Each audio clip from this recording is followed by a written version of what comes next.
That lame Oschino went to talking all that stupid ish in that Vlad interview about me getting robbed for my chains out at that Roscoe's chicken and waffle spot in LA, which was true, but he made me look like I was weak. Ain't nothing weak about Philly Freeway, and I'm about to pull up at the same spot and show them Crips what these Philly Jones built like.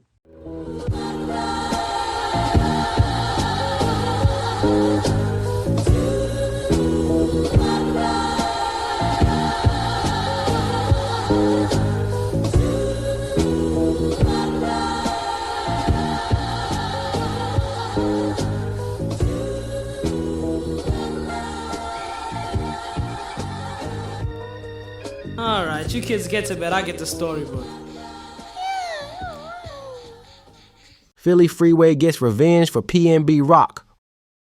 Former Rockefeller Records rapper Freeway sat in the dimly lit living room of his King of Prussia, Pennsylvania home, scrolling through YouTube videos late one night. Nostalgia and pain consumed him as he watched clips of his music videos back when he was in his prime, juxtaposed with tragic news about his city. He stumbled upon a YouTuber named VladTV's channel where he had interviewed his old state property groupmate, Oschino Vasquez.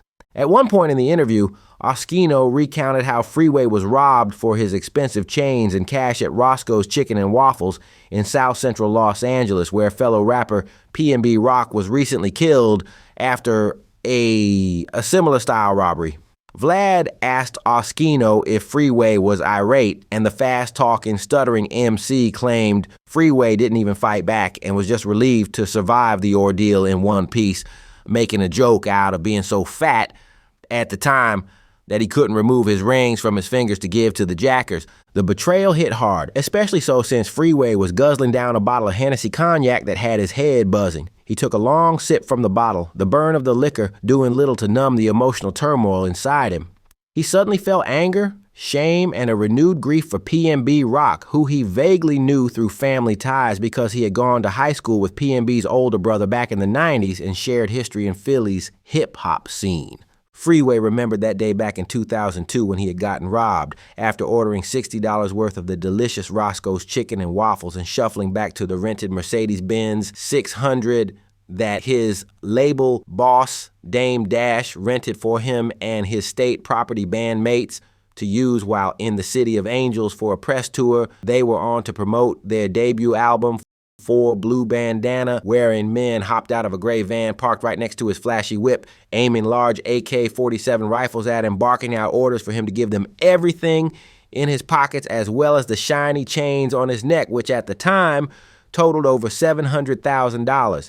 Turning off his Samsung TV after finishing up the VladTV Oschino episode, Freeway stared at his empty Hennessy bottle as a dangerous plan began forming in his mind. After finishing his last prayer of the night, he hopped into his bed where his wife was already sound asleep, grinning at the plan he had concocted, which was to get some payback for PNB Rock and for himself by going out to that same Roscoe's Chicken and Waffles in South Central and showing the jackers what Philly boys are made of.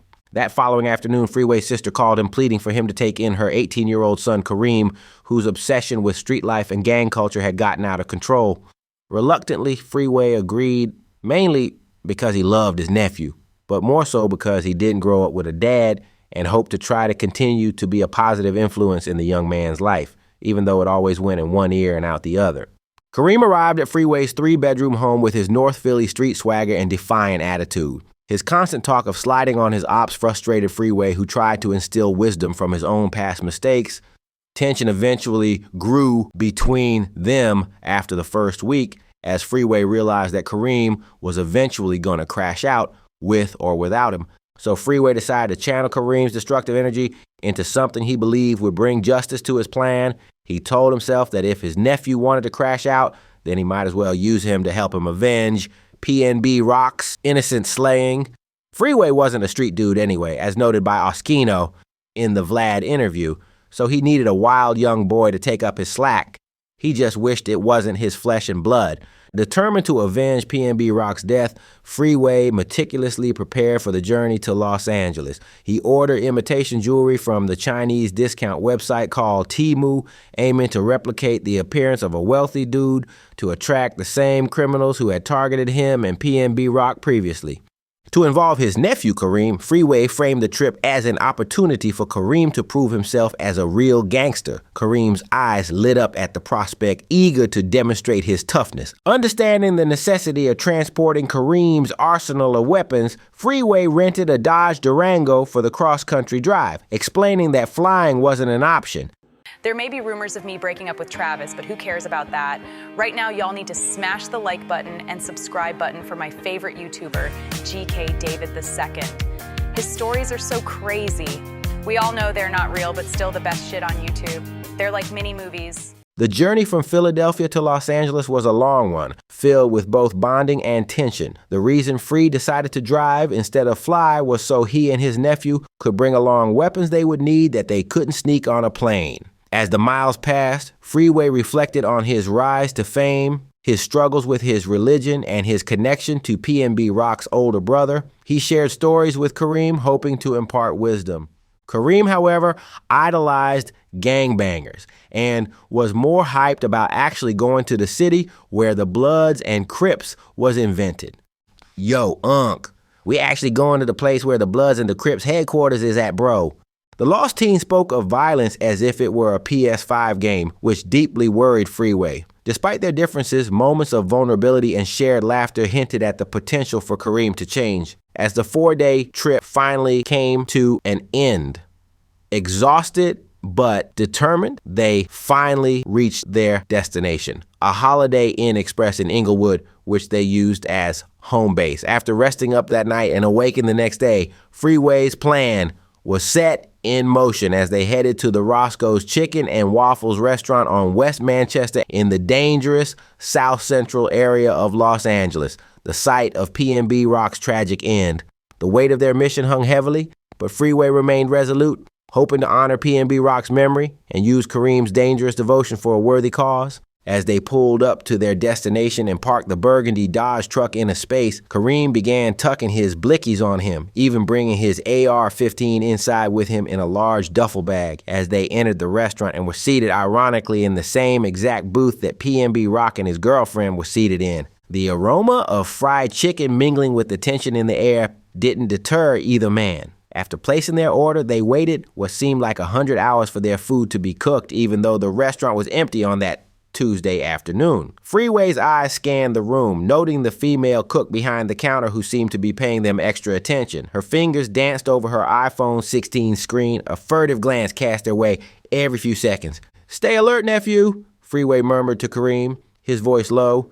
"We might have company soon," he warned, remembering the details of PNB Rock's case, as well as rapper Young Dolph's homicide, where the restaurant and cookie shop employees could have had a part in lining up the rappers.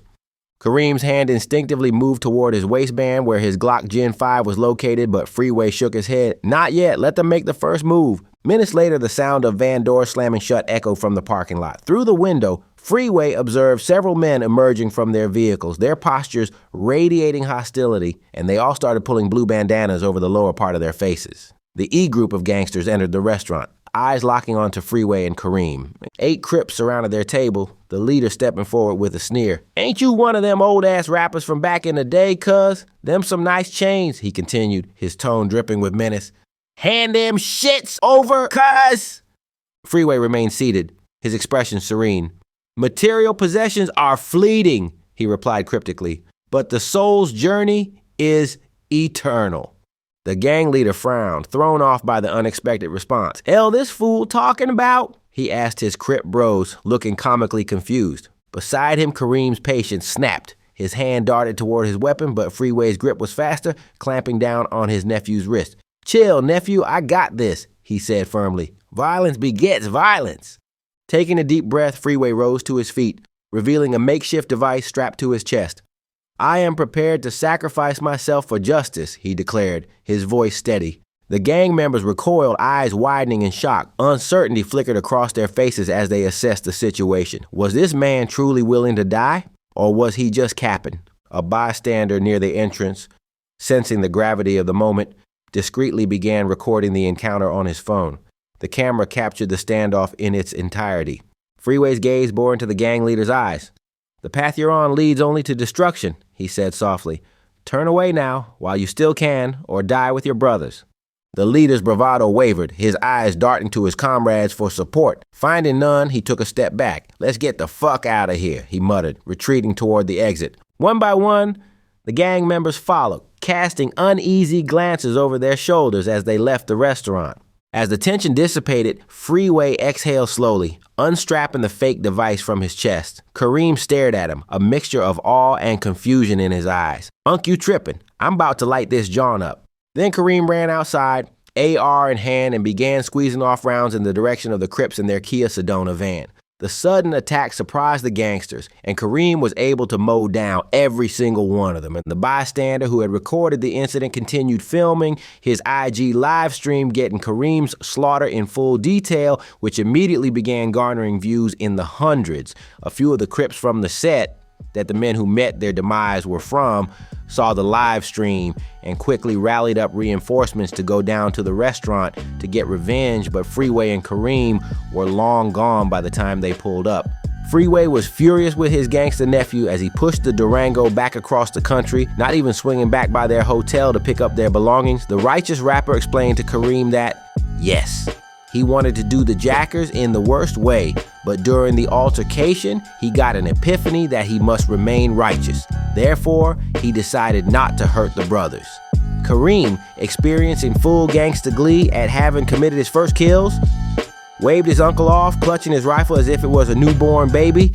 Having miraculously made it all the way back to Pennsylvania without any brushes with the law, the uncle and nephew duo get apprehended in Harrisburg after a local deputy noticed that Freeway's plates matched those of a bolo out of California.